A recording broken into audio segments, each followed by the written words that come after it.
Ryszard Kapuscinski was a Polish newspaper reporter, a journalist, very dangerous during those Cold War years.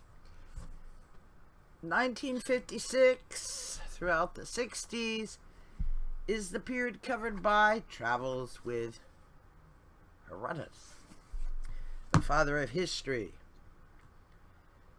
And the book is about, well, it's not a book you can just say. It's one of those books you dive in. It covers history on two levels. But the basic idea behind it is his obsession with crossing borders between political states, nation states, languages, cultures, philosophies. At first they sent him to India. Now, this man doesn't even speak English, let alone Hindu or Punjab or any one of the other many languages of India. Can't read the letters and has no idea what the various symbols mean. But he tells of his travels there, his time there, and what he saw and what he felt about it, and his assessments based upon his experiences. So then he gets back home, and then next thing they say is, we're sending you to China. Really? China? So he still barely speaks any Indian languages, so now they're going to send him to China, which would be totally incomprehensible. But he had a translator assigned to him by Chairman Mao, or the ministry thereof, because of course Chairman Mao was not going to be. It was during his 100 flowers period, or 1,000 flowers, or however many flowers.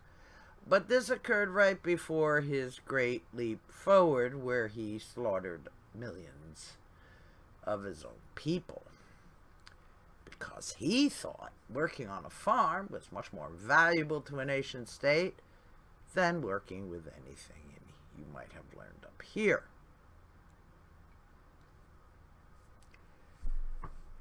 That whole principle of cutting off any stalk of wheat that was higher than its surrounding fellows. You know? The whole Cambyses method of ruling. All about power. Oh yeah. So then he finds out that his newspaper has been taken over by apparatchiks of the state, and he gets sent back home. And that's just the beginning. It gets better.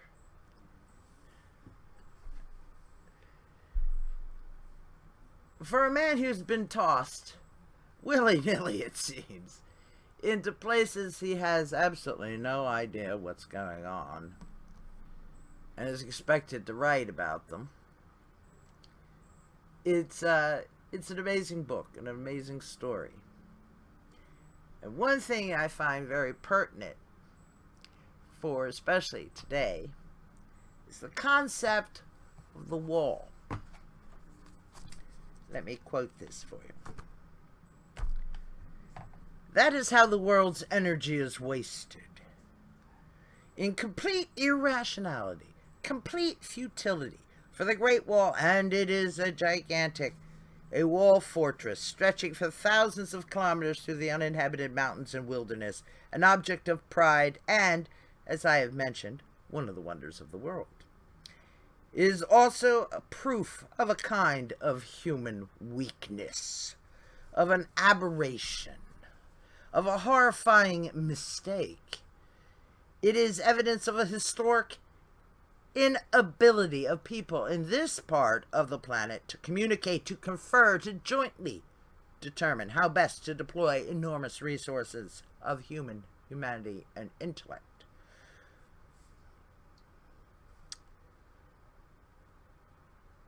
The very first reflex in the face of potential trouble is to build a wall, to shut oneself in, to fence oneself off, because whatever comes from without, from over there, can only be a threat, an omen of misfortune, a harbinger of evil, perhaps the most genuine evil there is. Oh my Lord. But it also allows one to control what is happening internally. Every time a nation state apparently builds a wall, they build their own jail cell as well.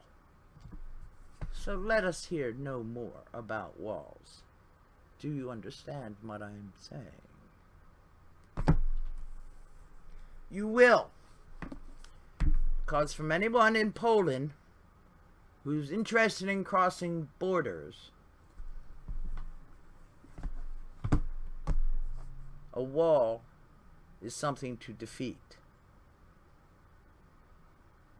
Remember the wall through Berlin